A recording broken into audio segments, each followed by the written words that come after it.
Football's back, but it definitely felt a little bit different today with the return of the Bundesliga. Stevie Nicol now joining me on ESPN FC to talk about Borussia Dortmund's 4-0 win over Schalke. Stevie, definitely a little bit different watching that as a fan. How was it for you? Well, it was a little strange. All the build up to the match felt a little weird. Everybody walking around in masks that wasn't actually on the field of play. No crowd, as you said. I mean, they were still playing the music as if there were people in the stand. So that was a little strange. But when the game actually started, I don't know whether it's because, I'm watching it from a professional's point of view. I'd love to know how a fan felt. But once I started watching the game, the crowd became a little immaterial to me, and I actually just watched the game. So the build-up was the strange bit for me, but during the game, I was just concentrated on watching what was happening. Tell me about that then from a professional point of view, because for those players, what's it like to have to play in an empty stadium? Well, that's the reason they're called pros. That's the bottom line. To be a great pro, you have to be able to play in front of 80,000 or two men and a dog. And that's where your professionalism comes in. And I'll tell you what we saw in this game. You talk about professionalism. Dortmund, no question, in the downtime, kept themselves in great shape. And then when it came to playing the game in front of no fans, they still produced and were sharp and concentrated. So ultimate professionalism, particularly from Dortmund. Yeah, a little bit disappointing to not see Gio Reyna. We heard that he'd be starting, the 17-year-old, a big prospect when it comes to US soccer, and then pulls up in the warm-up. Were you disappointed not to get to see more of him? Well, I was from a personal point of view, but I think it's, from his point of view, it's a bit of a nightmare because he's obviously been doing something to get himself in the starting 11. Hazard had been playing well up until this break, but clearly Favre likes Reyna. Now, unfortunately for Reyna, not only did he not start because of that injury, but Hazard had a great game. He had a goal and an assist. So that means that, I guess it depends on Favre. Is he the type of guy who, if you do well for him, you stay in the team? And if that's the case, then it's bad news, not only for Reyna being injured, but for that place in the starting 11. The break did absolutely no harm, though, for young Erling Haaland. That's 10 goals in his last 9 Bundesliga games. Are we seeing a generational talent? Absolutely. The question when he went there to begin with and was scoring goals, coming off the bench initially, and just putting the ball in the back of the net, you wonder if that's just the fact that it's something new. He's joining a new team, joining a great team.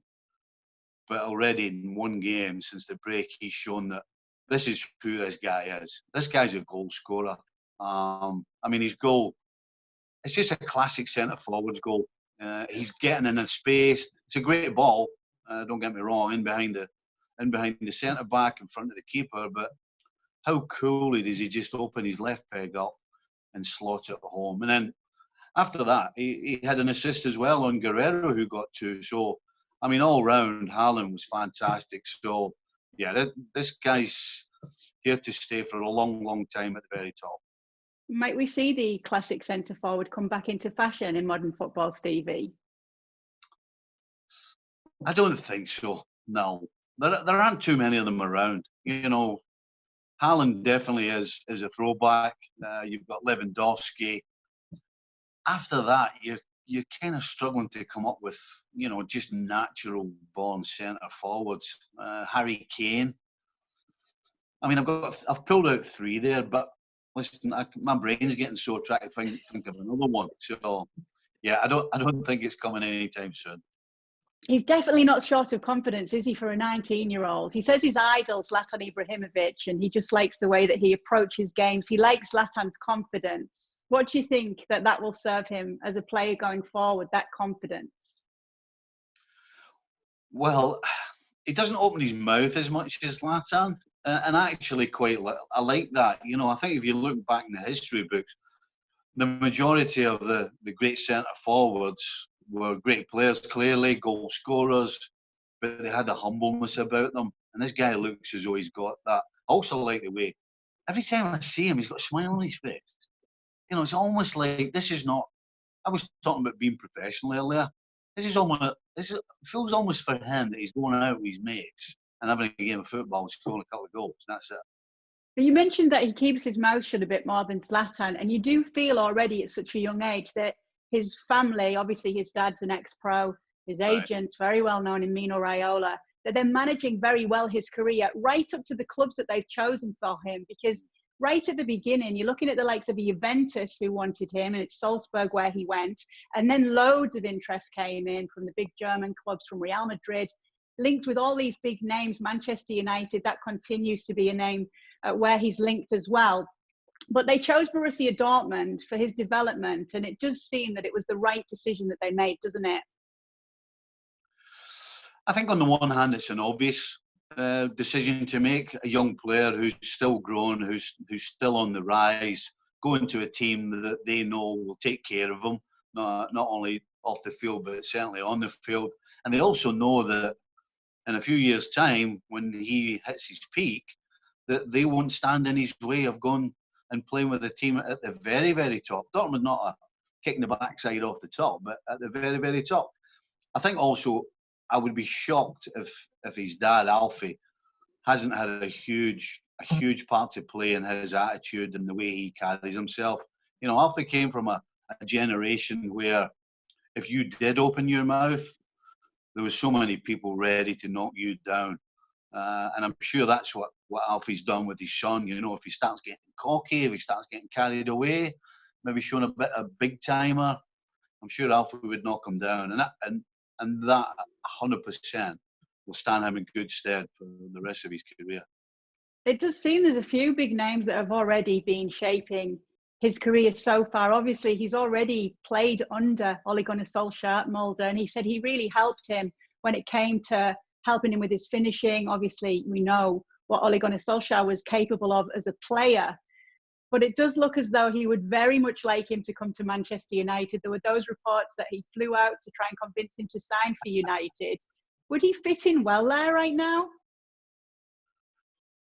Oh, it'd be great for Man United.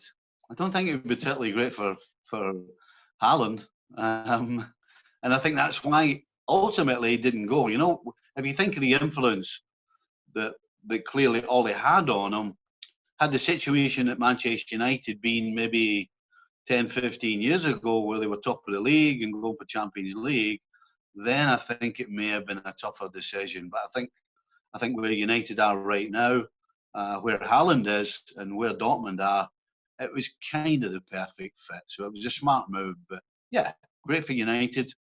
Wouldn't have been so good for Haaland. So where would be good for him going forward if there is all this interest that continues to come from all these elite clubs? You know, in 5 years' time or 4 years' time, we don't know who's going to be top of the tree. Whoever it is, that's the move for him. Because what he's shown us now and what he's shown us up until now, he looks like the real deal. He looks like he's like the heir to the throne of the best centre forward in the world. And that means that you play with the best team. So hopefully it's Liverpool in 4 or 5 years. I don't know if they can sustain what they're doing right now, but he will go to the very top team, whoever it may be. And when you say the very top, what about individually? What do you think his ceiling is? Those awards that could come in years to come, do you think he would be a player that's on course for, say, a Ballon d'Or?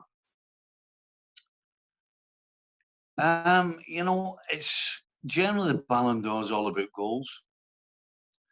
And in a strange twist of fate, Mr. Haaland is all about goals. So if he keeps continuing to do what he's doing, and as I said, you know, when you play with the best team and you're a centre forward, you're going to get chances. And if you can finish the way he does, then the Ballon d'Or is not out of his reach at all. Just to wrap it up a bit, is there anyone that you'd compare him to? Is there a player that he reminds you of right now? No, and I'm thankful that there isn't. And I'm glad there's not an obvious choice, because people would be throwing this on him, you know, constantly. The good thing is that I can't remember anybody comparing him to anybody, which I think is great. He's himself, and that's magic. that's just a little bit less pressure for him as well, than having some label put on him as a kid. So I like that. I like the fact that he looks a bit individual because he's different, you know. He's tall, he's gangly. You wouldn't think his touch was particularly brilliant if you just looked at him, but it is. He's calm. He scores goals. So he's got a little bit of a lot of things that make him just an individual. I'm glad to say. It might be that meditation that he's doing, as we saw in that PSG game. Listen, myself. Great start, it seems, though, for Erling Haaland, and incredible to think that this is just the beginning of his career. Well, thank you very much for watching ESPN on YouTube. For more sports highlights and analysis, be sure to download the ESPN app. And for live streaming, premium content, and let's not forget as well, ESPN FC 7 days a week. Subscribe to ESPN+.